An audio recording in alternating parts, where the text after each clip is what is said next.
ब्रज का एक दिन भाग 5। गोष्ठ में असंभव है कि मार्ग में से कोई गोप अपने पशुओं को अपने यहाँ हाँक ले जाए। बरसाने के पशु ही मार्ग में से पृथक नहीं होते तो नंदगांव के कैसे पृथक होंगे।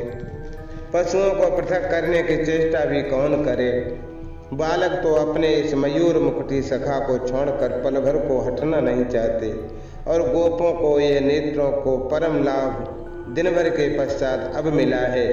पद इसके पीछे स्वयं चलते जाते हैं। किसी को पता भी रहता है कि अपने घर का मार्ग कहाँ से पृथक होता है। पशु सब सीधे नष्ट नंद गोष्ठ को जाएंगे। वनपथ तक वहां पहुंचते हैं तो गायें वृषभ तो गोपाल के ही हैं। गायों का इंद्र ये ब्रज का गोविंद ही तो है। गोप भी सब इस वनमाली के पीछे पीछे नंद द्वार तक पहुंचते हैं। सबको ये पता तो तब लगता है जब श्री ब्रजराज की पौर पर पहुंचकर राम श्याम पीछे घूमते हैं और सखाओं को अंक माल देने लगते हैं। इस समय गोप कुमारों को अवकाश नहीं है। सब अपने अपने घरों को भागने की जल्दी में हैं। कम ही गोप हैं जो बंसी धुन सुनने पर कन्हई लौट रहा है जानने पर भी ये स्मरण रख पाते हैं कि उनके बालक वन से लौटकर यमुना स्नान करें। उन्हें अपने वस्त्र चाहिए, अतः बालक अपने वस्त्र लेने अपने अपने घरों की ओर दौड़ पड़े हैं। राम श्याम ने भवन में प्रवेश किया तो अब गोप अपने अपने पशुओं अपने अपने गोष्ठों को ले जा सकते हैं। वन पशु अब गायों से स्वतः पृथक होकर नंद द्वार पर 2 क्षण खड़े रहेंगे और तब शिथिल पद वन की ओर चले जाएंगे। ऐसे लौटते हैं जैसे इनका सर्व सुख हो गया हो। बार बार उलट कर देखेंगे। राम श्याम को भी अभी शीघ्रता है। मैया का आग्रह न हो तो ये पहले गोष्ठ में ही जाएं, किंतु मैया को मन ही नहीं मानता। वन से लौटने पर एक बार तो इनका चंद्रमुख देखने को मिले। मैया और माता रोहिणी इन्हें ठीक हृदय से भी नहीं लगा पाती कि बहनें आ जाती हैं। कन्हई किसी को श्वेत गुंजा दे देता है, किसी को पुष्प या फल विशेष या वन धातु। लड़कियों को झटपट उनकी वस्तुएं देकर दोनों भाइयों को गोष्ठ में जाना है। वन का समाचार तो स्नान करके लौटने पर ये सुनाएंगे। अभी गायें हुंकार कर रही हैं, अनेक भाग आई हैं द्वार पर, और द्वार बंद न हो तो पशु अवश्य भवन में चले आवे। इन दोनों के गए बिना न गायें गोष्ठ में टिकेंगी न वृषभ गोपों के वश का ये काम नहीं। अतः दोनों भाइयों को भद्र के साथ अभी गोष्ठ में जाना ही है। गोष्ठ स्वच्छ है। सेवक पशुओं को चारा डालने में लगे हैं। दाऊ कन्हई भद्र गोष्ठ में आते ही गायों को वृषभों को उनके स्थान पर पहुंचा देते हैं। ये बालक जिसके स्थान पर जाकर खड़े होते हैं वो पशु स्वयं वहां पहुंच जाता है। अब उसे कोई आपत्ति नहीं कि उसे बांध दे। कन्हई दाऊ भद्र अपने करों से प्रत्येक को कुछ न कुछ चारा देते हैं। पशुओं को भी इनके हाथ से चारा चाहिए। ये 2 तृण भी देंगे तो उसी के लिए गायें गर्दन बढ़ावेंगी। बाबा पक्षियों को दाना देना है। नंद नंदन इस समय सबका सत्कार करना चाहता है। सबको कुछ खिलाने को उत्सुक होता है। पक्षियों को भी और कपियों को भी। भद्र कपियों को रोटियां पूप आदि गोष्ठ के ऊपर डालने दौड़ जाएगा। राम श्याम गोष्ठ के दूसरे भाग के सम्मुख मुट्ठी भर भर कर दाना बिखेरेंगे पक्षियों के लिए। सायंकाल वन से तृप्त कपि आए हैं, तृप्त पक्षी आए हैं, किंतु तृप्त तो गायें भी आई हैं। लेकिन गायें दाना चारा पाती हैं तो कपियों पक्षियों को भी तो कुछ मिलना चाहिए। पक्षी एक के ऊपर एक लद उठते हैं दाना चुगने में और कपि उछल कूद करते हैं। यह भिन्न बात है कि इस समय बड़ा दाना या आहार कपि तथा पक्षी भी थोड़ा ही ग्रहण करते हैं। ये सब सवेरे उठते ही साफ कर। इनको अंधेरे में ही आहार चाहिए और वो अभी से इनके लिए दे दिया गया। अभी तो ये 2-4 मुख मारकर अपने विश्राम स्थान पर पहुंचेंगे। पक्षी विश्राम स्थान पर जाकर कोलाहल करने लगते हैं। कदाचित अपने अपने स्थानों के लिए थोड़ा झगड़ते भी हैं। कभी भी थोड़ी उछल कूद करते हैं किंतु झगड़ते नहीं हैं। ये सब तो 2-2 4-4 सट कर बैठ जाते हैं। राम श्याम को अभी गोदोहन करना है। भद्र तो दोहनी लेने दौड़ भी जाता किंतु बाबा ने रोक दिया, तुम लोगों की दोहनी मैं ले आता। नवजात बच्चे भूखे रहते हैं, उनकी माताएं दूध पिलाने को आतुर रहती हैं, अतः सायंकाल गायों के गोष्ठ में लौटते ही गोदोहन पहला कार्य। दूसरी बात है कि कन्हई चुपचाप तो कोई काम कर नहीं सकता। ये गोदोहन के समय बाबा की दाढ़ी पर भी दूध की धार मार कर हंसता है, तब दाऊ या भद्र के मुख पर धार नहीं चलावेगा। ये दूसरे के ऊपर धार मारेगा तो दूसरे इसे अछूता कहाँ छोड़ देंगे। गोदोहन के पश्चात तो दाऊ, श्याम, भद्र और इन बालकों के कारण स्वयं नंद बाबा तक लगभग आपाद मस्तक दूध से भीगे होते हैं। केशों में, भ्रू में, कपोलों पर, वक्ष पर, भुजा पर, उदर पर दूध की धारा या उजली झलमलाती बूंदें। देवता को भी तो दुग्ध स्नान के पश्चात शुद्धोदक स्नान की आवश्यकता होती है। गोदोहन के पश्चात बिना स्नान के क्या बालकों को रहने दिया जा सकता है। गोरज स्नात शरीर और उस पर दूध की धाराएं अथवा बिंदु स्थान स्थान पर राम श्याम जब दूध भरी दोहनी मैया को देने भवन में आते हैं, गोष्ठ से मैया दोनों को देखकर हंसती है माँ रोहिणी दोनों को देख देख कर। आवश्यक तो है ही, आनंदमयी भी है सायंकालीन स्नान। शरीर पर पड़ी गोरज, चित्रांकन के लिए लगाई वन धातुएं, दूध की सूखी अधसूखी धाराएं धुल जाना आवश्यक है। साथ ही सायंकाल ही स्नान का आनंद आता है। यदि शीत ऋतु न हो, प्रातः काल तो अंधकार रहता है, बड़े लोग शीघ्रता में रहते हैं, सायंकाल को कोई हड़बड़ी भी नहीं मचाता। बाबा भी वहीं पुलिन पर साय कृत्य संपन्न कर लेते हैं। अंधेरा न हो जाए तब तक स्नान करने का उन्मुक्त समय मिलता है। उष्णोदक से स्नान तो व्यवस्था है। शीत ऋतु में भी बालक यमुना स्नान को ही उतावले रहते हैं, किंतु मैया मानती कहाँ। सायंकाल वो घर पर ही स्नान करने को विवश करती है, किंतु ग्रीष्म अथवा सम ऋतुओं में तो यमुना स्नान ही उत्तम। वर्षा में यमुना में बाढ़ हो तभी बालकों को रोका जा सकता है। नंदग्राम के ही नहीं, बरसाने के बालकों को भी नंदग्राम के समीप ही यमुना स्नान करना है। अब गोदोहन भी बड़े गोपों पर छोड़कर अपने वस्त्र लिए भागते हैं अपने घरों से। वृराज के ही सब बालक हैं, उन्हें ही सबकी चिंता है, सबको वे संभालेंगे।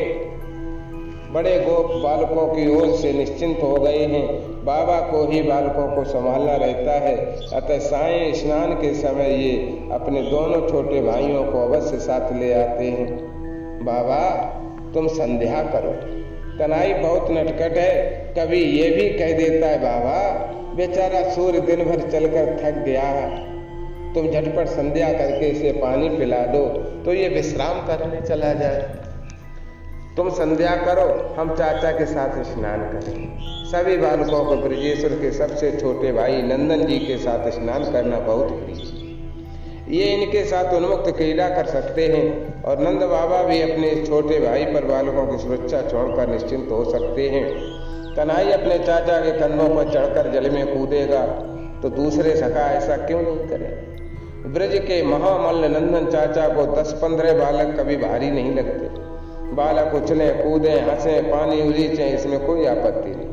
ये स्वयं छोटे बालकों को संतरण शिक्षा देते हैं और कोई सीमा से अधिक यमुना में भीतर की ओर बढ़ने लगे तो उसे पकड़कर किनारे की ओर उछाल देना इनके लिए बहुत सरल क्रीड़ा है। बालक अनेक बार मिलकर अपने चाचा पर जल उछालते हैं। यह भी बारी बारी से बालकों की पीठ धोते हैं। इनके बालकों को एक ही सम्मति है और ये समय असमय उसे सबको देते हैं। उठकर माखन खाया कर दंड बैठक करता रहे, ऐसा छुई मुई जैसा क्यों है। दाऊ को देख, नंदन चाचा को एकमात्र दाऊ दादा ही स्वस्थ लगता है। ये तो भद्र को ही नहीं बरूतब विशाल ऋषभ तक को भी दुर्बल ही बतलाते हैं। चाचा तुम तैरो, मैं तुम्हारे पेट पर बैठूंगा।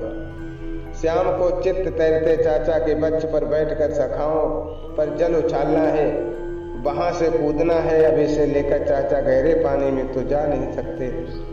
पता नहीं इन कपियों को भी इसी समय क्यों स्नान की सूझती है। ये समीप के कदम पर चढ़कर कूदते हैं यमुना में और बालकों के मध्य आते, तो बालक इनकी पूंछ नहीं खींचेंगे। ये तो अच्छा है कि ये जल में डूबकर दूर निकल जा सकते हैं, किंतु अनेक बार बालकों को जल के भीतर से स्पर्श करके चौंका दे। इनके भी कंधों पर बैठने में ये बालक कहाँ है चकते। अब सब निकलो, बाबा संध्या करके पुकारने लगे हैं, स्नान हो चुका है, अब जल से बाहर निकलो। चाचा भी सबको बाहर ठेलने लगे। ये नंदनंदन निकलते सखा की पीठ पर छप से रेत मार देता है और उसे फिर जल में कूदना पड़ता है। वो इसे पकड़ने पड़े तो ये सखाओं के पीछे भागेगा, चाचा की पीठ से जाकर सटेगा। अंधकार न बढ़ता होता तो ये सब ऐसे पता नहीं कब तक स्नान ही करते रहे। लेकिन चाचा के कहने पर दाऊ निकलकर शरीर पहुंचने लगे हैं, तो अब दूसरों को भी जल से अवश्य निकलना चाहिए। बाबा चाचा इन बालकों के शरीर पहुंचे, इससे पहले श्याम अपना वस्त्र लेकर तोप को पहुंच देने में लगा है। अब बाबा इन दोनों को संभालते हैं। श्याम सुंदर अपनी कछनी स्वयं बांधने तनिक एक ओर हटाता है। धुला हुआ तनिक आर्द्र श्रीअंग गीली हल्कें पीत पट की कछनी उत्तरी। उस समय न मयूर पिच्छ है, न तिलक, न बनमाला, कर्णों में कुंडल, कंठ में कौस्तुभ, वृक्ष पर मुक्ता माल, वक्ष पर मुक्ता माल, भुजाओं में कयूर, करों में कंकण, कटी में रत्न कांचे, चरणों में नूपुर, वक्ष पर श्रीवत्स चिन्ह। इस समय बहुत सुस्पष्ट हो रहा है। अंधकार होने को आ गया है। प्राय सब बालकों के गीले वस्त्र बड़े गोपों ने संभाल लिए। श्याम सुंदर अग्रज के साथ उनसे सटा सटा चल रहा घर की ओर। सखा सब पीछे सिमट आए हैं। अब भी कन्हई को कभी कुछ बाबा से कहना है, कभी चाचा से या किसी सखा से। इसके पास कहने को पता नहीं कितनी बातें हैं। ये चुप तो रह ही नहीं सकता। कभी किसी के समीप पीछे मुड़कर जाता है और कभी किसी के समीप, फिर दौड़ता है नूपुरों की रुंझुन करता हुआ ताऊ के समीप। अरे मैया ले गया, ले गया। मधुमंगल अचानक चिल्लाने ही लगा, क्या ले गया, कौन ले गया? मैया चौंक कर पीछे घूमी। सब स्नान करके आए हैं। मैया ने सबको अपने प्रांगण में 2 पंक्तियों में बैठा दिया। सबके सम्मुख पत्रावली पड़ चुकी हैं। ये मधुमंगल सदा द्वार के समीप सबसे पहले बैठता है, जिससे मैया सबसे पहले इसे परसे। मैया मधुमंगल के पत्तल पर 2 मोदक डालकर आगे बढ़ी थी। इतने में ये चिल्ला उठा। चौंक कर मैया ने पीछे घूमकर पूछा, किंतु अब उत्तर देना कठिन हो गया। मेरे अपने पत्तल के ओर दोनों हाथ दिखाता कठिनाई से बोला, मेरे मोदक बंदर ले गया। कोई इतना दृष्ट बंदर ब्रज में नहीं है कि किसी बालक के हाथ से या पत्तल से कुछ उठा ले। मधुमंगल मुख में मोदक ही तो भरे, जिससे इसे बोलने में कठिनाई हो रही। जल्दी जल्दी मुख चलाकर बोला, मैया तूने 2 ही तो मोदक परसे थे, दोनों मोटा कपी ले भा। मैंने तुझे पुकारा तो एक मेरे मुख में फेंक दिया। कपी कहाँ है तेरे समीप? मैया हंसी। अब अंधेरे में कहीं कपी आया करते हैं? ये सब कपी ही तो हैं। तू देख तो सही कि किसके मुख में मोदक भरा है। मधुमंगल की पत्तल पर मैया ने फिर 4 मोदक धर दिए। अतः इसे अब इन मोदकों को सुरक्षित उधर में पहुंचाने की चिंता है। ये क्यों देखे कि किसने इसका मोदक झपट लिया था। मैया ने भले ही इन्हें पंक्ति में बैठा दिया और स्वयं परसने लगे, किंतु ये बालक क्या कोई विद्वान ब्राह्मण है कि ऐसे चुपचाप बैठे मौन होकर भोजन करेंगे? इनमें हास प्रयास चलेगा, कभी कोई उठेगा, कभी कोई। इनमें तो अनेक बीच में उठकर नाचने लगते हैं। ये मोदकों की कंदुक न बना ले तो ही बहुत कुशल मानना चाहिए। मैया भी नहीं चाहती कि ये गुमसुम बैठे रहें। इनमें से जो चाहे जब उठेगा और अपनी रुचि के वस्तु दूसरे सीधे मुख में देने लगेगा। ये काम सबसे अधिक कन्हई करता है। मैया को यही संतोष है कि इस बहाने उसका लाल कुछ खाता तो है। वैसे तो नीलमणि कुछ मुख में लेना ही नहीं चाहता। बरसाने के बालकों को ब्रजपति किसी प्रकार ले आते हैं। ये सब बहुत संकोची हैं। इनको ब्रजपति न ले आवे तो ये स्नान करके सीधे घर भागना चाहते हैं। भोजन के समय मैया को इन सब का विशेष ध्यान रखना पड़ता है। श्याम दूसरे समय श्रीराम से भले ही झगड़ता हो, परंतु भोजन के समय उसके मुख में बार बार हट करके कुछ न कुछ देता ही रहता है। मैया वो तो नई बहू है, वो कैसे सबको मत दिखाएगी? मधुमंगल श्रीराम को चिढ़ा, उसे तो भीतर ले जाकर खिला।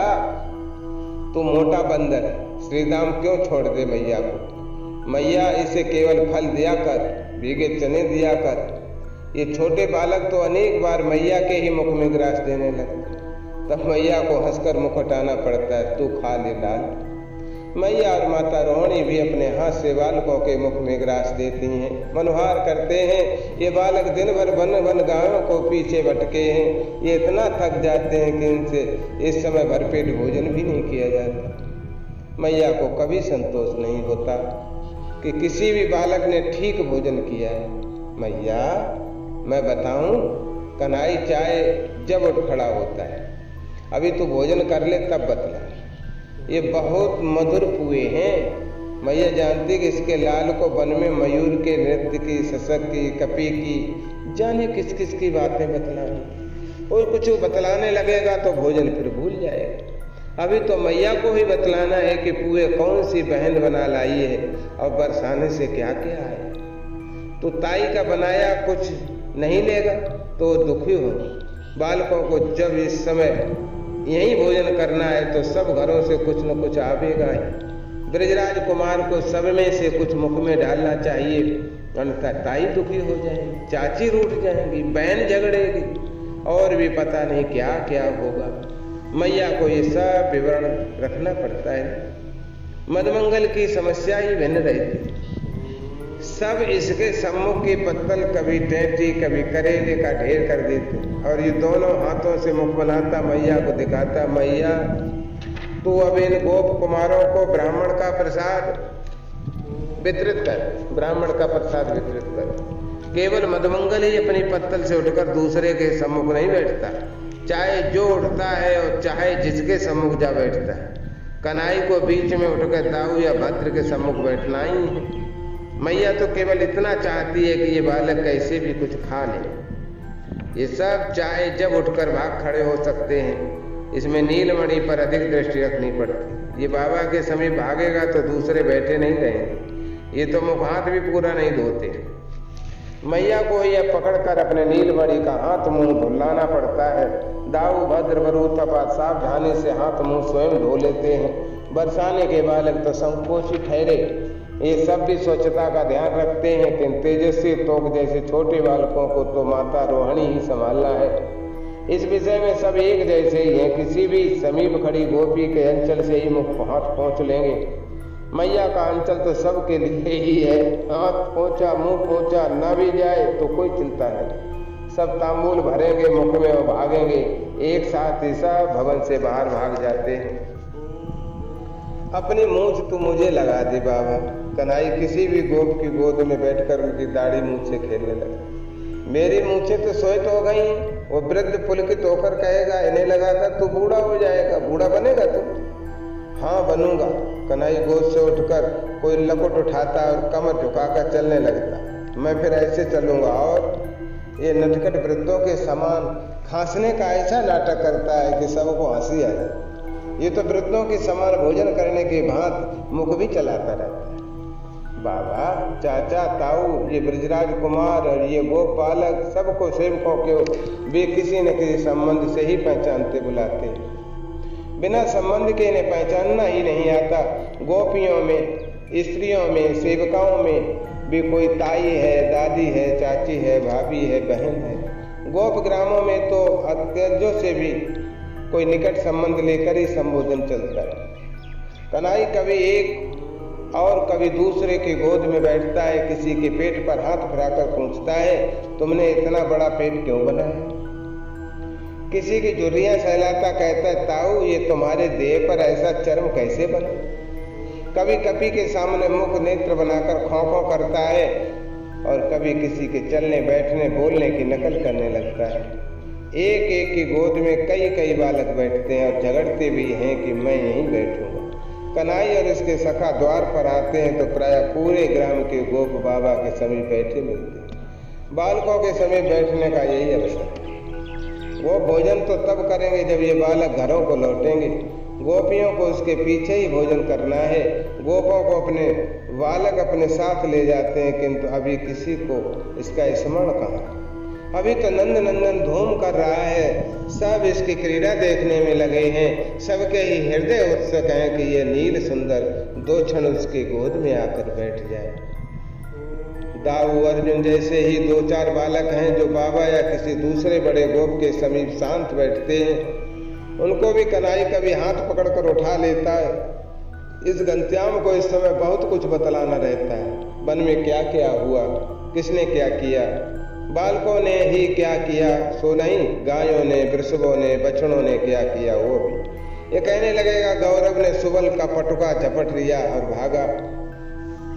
ये भी हो सकता है कि स्वयं मुख से सुबल का पटुका खींचकर सिर हिलाता चौकड़ी भरकर अभिनय करे, और ये भी हो सकता है कि गोष्ठ में दौड़ जाए कामदा के दूध जैसे श्वेत बछड़े कोई पकड़ लावे सुबल के सम्मुख, उससे कहने लगे तो इसका पटुका लेकर दौड़कर बतला।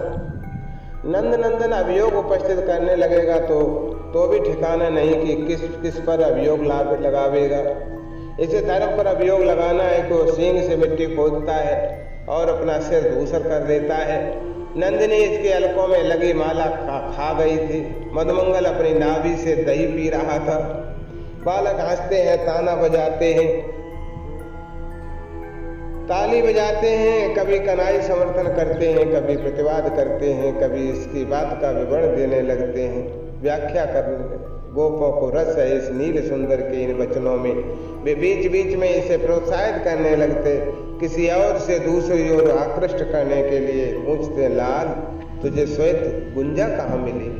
तूने तो कल एक कोई पौधा रोपित किया था, उसे जल पिलाया, तेरा वो मृग शावक?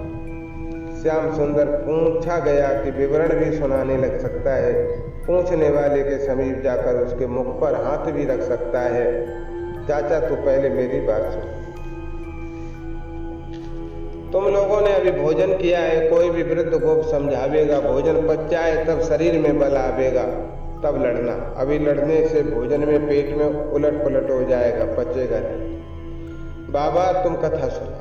अंत में कन्हई किसी भी वृद्ध की गोद में बैठकर हट करने लगेगा। इसका अर्थ है कि बालक अब थक गए, अब इन्हें शीघ्र नींद आने वाली है, बालकों को अपने घर चलना चाहिए। यह स्मरण अब गोपों को आवेगा, अतः कथा को तो संक्षिप्त होना ही है। अंधकार बहुत हो गया, रात्र हो गई। रात्रि में तो उल्लू निशाचर घूमते हैं, बोलते हैं। कथा सुनाने वाले को ही कथा समाप्त करके कहना है, अच्छे बालक रात्रि में शीघ्र सो जाते हैं, अपने सखाओं को अब विदा करो, कल मैं सोच कर आऊँगा तो बहुत सुंदर कथा सुनाऊँ। दिन में महर्षि शार्दूल से पूछाऊँगा, ठीक है बाबा? कल अवश्य महर्षि से कोई उत्तर कथा पूछाना। कन्हई कहता है, तुम तो प्रतिदिन भूल जाते हो, बूढ़ा हूँ अब स्मरण नहीं रहता बेटा। वो हंसकर कहेगा, अपने चाचा को कह दो कि ये कल स्मरण करा। चाचा कल तुम बाबा के स्मरण कराओगे? कन्हई चाचा की गोद में झट पहुंचेगा, तुमको कोई कथा नहीं आती? मेरी दाढ़ी मुंह श्वेत कहाँ हुई? चाचा हंसकर टालना चाहते हैं। कथा तो इनके श्वेत होने पर कही जाती है, पहले कैसे कही जाए? इनमें दूध लगा लिया करो, ठीक है?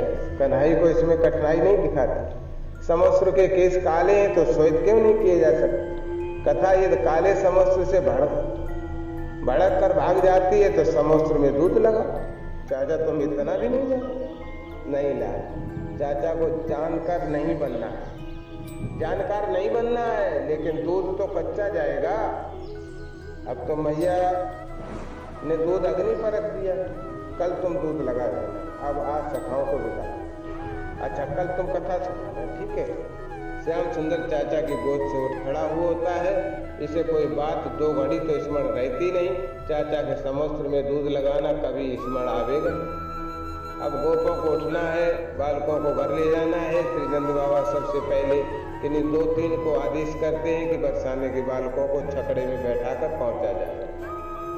हम चले जाएंगे। बालकों की ये बात मानी नहीं जा सकती, दौड़ते भी जाएं तो देर लगेगी। इनको जो छकड़े ले आए थे उन्हें तो अभी हट करके लौटा दिया गया।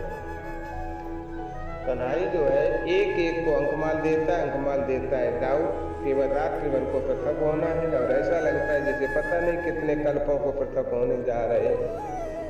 मैं अब तुमसे नहीं जाऊंगा। अंकमाल देते श्री राम का सुर भरा। कन्हई भी बोल नहीं पाता। ये बोले तो दोनों मुदन करने लगे। कन्हू सुबल कंठ में दोनों भुजाएं डालकर कंधे पर सिर रख लेता, ये लेता। कोई न कोई पुष्प श्याम अवश्य कहीं अपनी अलकों में से लगा लेता है। सायंकाल स्नान कर घर आते इस समय वह पुष्प धीरे से सुबल को देगा। सुबल जानता है कि ये पुष्प उसे नहीं दिया गया, ये घर जाकर किसे देना है, ये कहना अनावश्यक। बरसाने के बालकों को तो फिर भी दूर जाना होता है। नंदगांव के बालक ब्रजराज श्री नंद राय के भाइयों के बालक जो नंद भवन से सटे ग्रहों में ही रहते हैं, ये भी यहाँ से जाना नहीं चाहिए। इन्हें भी राम श्याम से अंकमाल देकर फिर बैठ जाना। इनको भी रात्रि में ये कुछ घड़ी के लिए पृथक होना युगों का वियोग लगता है। मैं तुझे घर पहुंचा तो जब 2-4 बार अंकमाल देकर भी फिर बैठता है तो कन्हई ही उससे पूछता है मैं अभी जाऊंगा। तो जानता है कि अपने बड़े भाई भद्र के समान यहीं उसे सोने नहीं दिया जाएगा। जब भी सो गया नींद में ही कोई न कोई उठा लेगा। इससे तो अच्छा है कन्हई को अंकमाल देकर जाया जाए। श्याम भी चाहता है कि नंदन चाचा सबसे पीछे तोप को ले जाए। दूसरे गोप भी किसी न किसी बहाने से कुछ क्षण विलंब ही करना चाहते। मुझे लेने कोई नहीं आवेगा। इस समय मधुमंगल का सुर भी शीतल हो उठता। भगवती पूर्णमासी तो इस समय आने से रही। मधुमंगल जैसे अवधूत के लिए ये अनावश्यक है, किंतु इसका भी हृदय इस समय कहता है कन्हई मुझे भी पहुंचाने की बात कहता है। पंडित जी प्रणाम। नटखट नंदलाल दोनों हाथ जोड़कर मस्तक झुकाता है, लेकिन इस समय कोई आशीर्वाद नहीं निकलता मुख से। मधुमंगल केवल हृदय से लगा सकता है। इस समय श्याम सुंदर को दाऊ तो अंकमाल देते ही। अहरनिश में यही ऐसा अवसर होता है जब नित्य चपल कन्हई भी गंभीर हो जाए। यह भी किसी से प्रयास नहीं कर पाता। प्रत्येक सखा को अंकमाल देते भी अपना मुख छिपाए रखना चाहता है। संभवतः इसके कमल लोचन भी भर आते हैं। गोपों को भी परस्पर मिलना होता है। था योग प्रणाम करते हैं, कोई किसी की चरण वंदना करते हैं, कोई हाथ जोड़ते हैं तो कोई केवल मुख से अभिवादन करते हैं। प्रत्येक चाहता है कि राम श्याम का स्पर्श हो। श्याम का मुख इस समय गंभीर है। गोप कहते हैं बालक उनीदा हो गया है, किंतु मोहन की यह गंभीरता सखाओं से पृथक होकर कृष्ण चपल कैसे रह सकते। अब श्री ब्रजराज कुमार बाबा के पास सटकर बैठ गया।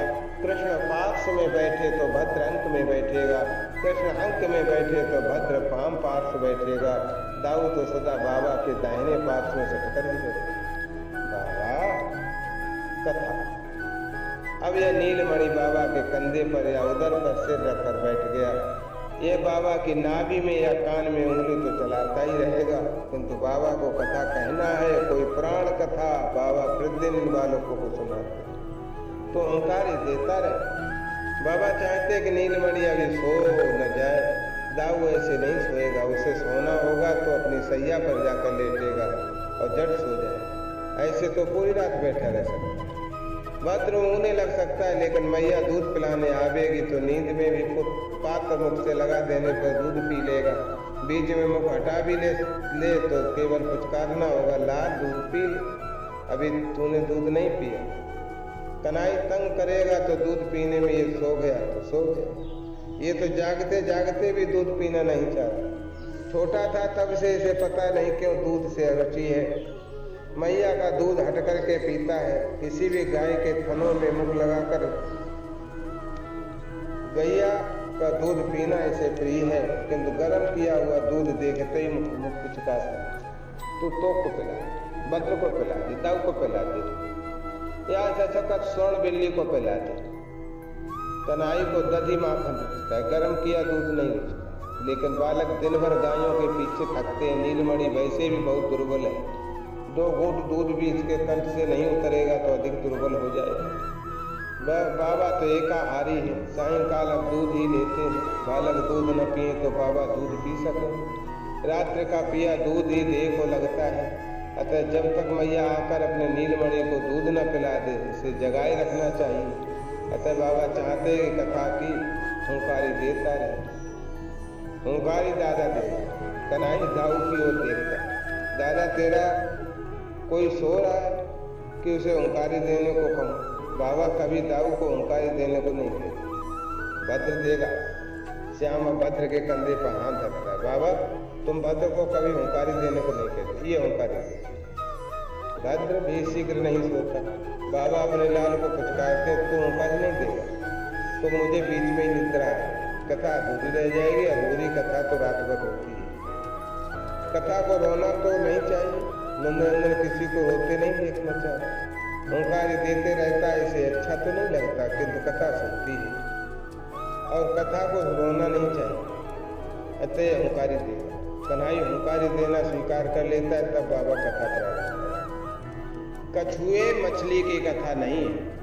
श्याम मत्स्य कच्छप 12 अवतारों की कथा अनेक बार सुन चुका है।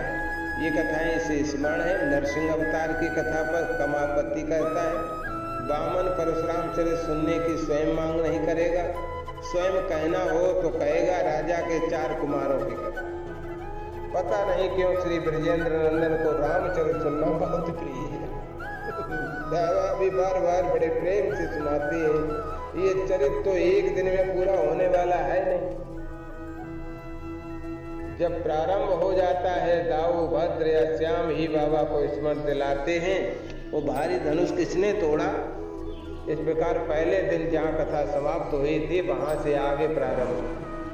बाबा कथा सुनाते हैं और उनका यह नील सुंदर हूँ करता चला जाता है। जब ये हूँ नहीं करता, बाबा इससे स्पर्श करके पूछते तू सो रहा नहीं तो। कन्हई उत्तर देकर भी कहता है ये भद्र सो रहा है, अब इसे हूँ करने को कहो। मैं कहाँ सो रहा हूँ। भद्र इस आरोप को स्वीकार नहीं कर सकता। बाबा को भी श्याम की ही हूँ चाहिए कथा सुनाने को। अब सचमुच श्याम सुंदर को ऊँग आने लगी। ये अपना नन्हा सा मुख खोलकर तनिक देर में जमाई लेता है। इसके कमल लोचन अब बंद होने लगे। इसकी हूँ कृत्य अब मध्य मध्य में रुकती है और अब हूँ करता भी है तो स्वर बहुत शिथिल होता है। मैया दूध लेकर आ गई है। ब्रजराज को इसने पात्र पकड़ा दिया और दाऊ को भी। भद्र को बाबा और श्याम को मैया दूध पिलाती है, क्योंकि भद्र कम होता है। ओष्ठ से पात्र लगाने पर पी लेता है, किंतु श्याम को दूध पिला देना सरल नहीं। कथा तो विरमित तो हो गई। मैया अपने नीलमणि को अंक में लिए बैठी है। इसके मुख से दुग्ध पात्र लगाकर भी सावधान रहना है, क्योंकि ये कभी मुख हटावेगा, कभी हाथ से पात्र दूर करना चाहेगा और इसमें दूध गिरा देगा। इसे ऊँग तो आ गई है। इसी में मैया इसे कुछ थोड़ा बहुत दूध पुचकार दुलार कर पिला पाने में सफल होती है। अब ब्रजराज कुमार सो रहे हैं। जो भी 2-4 घूंट दूध पी सका, नींद में ही पिया इसने। अब इसका मुख पहुंचकर मैया ने इसे सैया पर लिटा दिया और ऊपर से पीताम्बर डाला। दाहिनी ओर दाहिनी ओर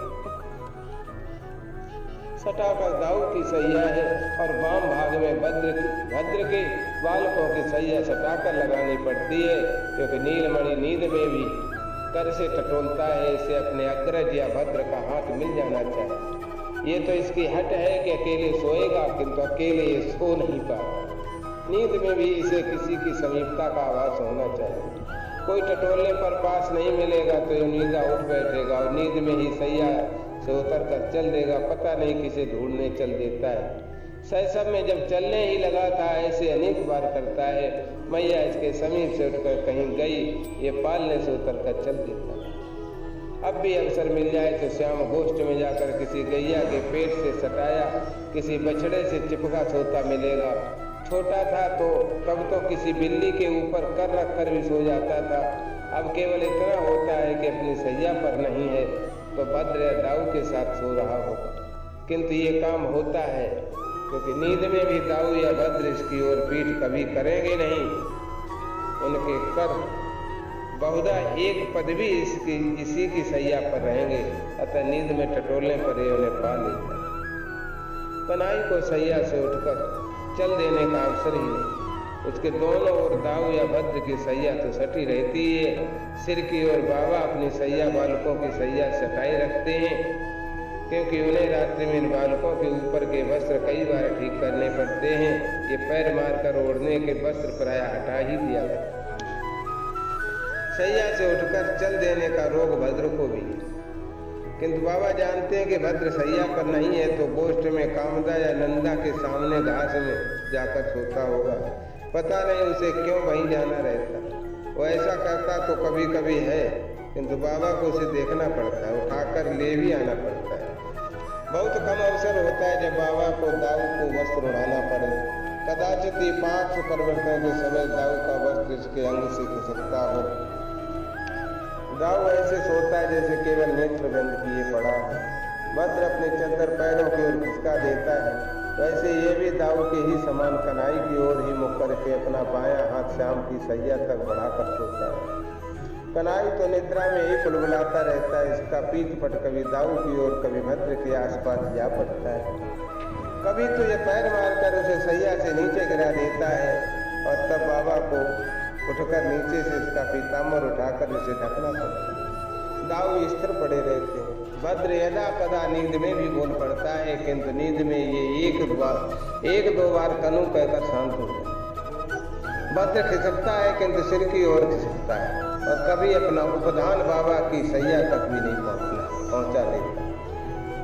तब बाबा इसे नीचे खिसकाकर इसके सिर के नीचे उपधान लगाते। नंदनंदन का ठिकाना नहीं।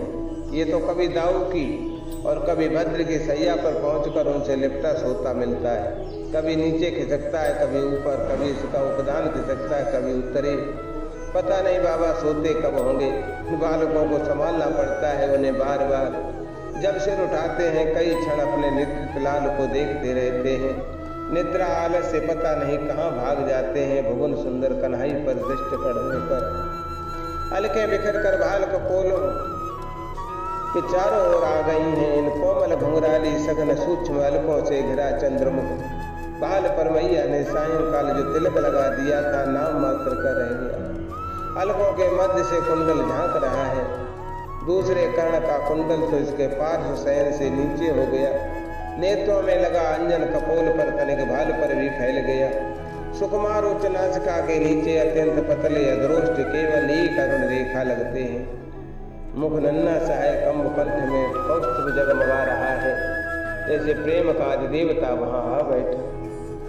जीने पीठ पटके खिसक जाने से बच्च पर की स्वर्णिम रोमावली युक्त भ्रमरी स्पष्ट दिखती है।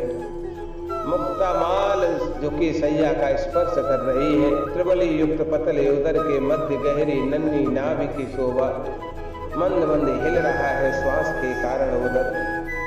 कट में पीत कछनी के ऊपर रत्न में खला कुंचित चरण लेटा है। कन्हई भद्र की ओर मुख किए दक्षिण पाद के ऊपर से वाम पाद कुछ आगे आ गया। नो पर सुसज्जित चरण जैसे ज्योतिषना जमकर इसके चरण नख बनी है और अरुण मृदुल पाटल दर सुकुमार पाद तल। कयूर कंकड़ भूषित भुजाओं में दक्षिण भुजा बड़ी मुड़ी उपधान पर है और वाम कर भद्र के बड़े कर पर शिथिल पड़ा है। जैसे अरुणोत्पल विकासोन्मुख हो ऐसे कर पंकज तनिक मुड़ी सुकुमार पतली मुड़ियां धनुषाकार कृष्ण रेखा के समान भूमंडल के नीचे विशाल लोचन पलकों में बंद है। सो रहा है ब्रजजन जीवन सर्वस्व, सो रहा है प्रभुवन सुंदर श्री ब्रजेंद्र नंदन कन्हई। सदगुरुदेव भगवान की जय, सतगुरुदेव भगवान की जय।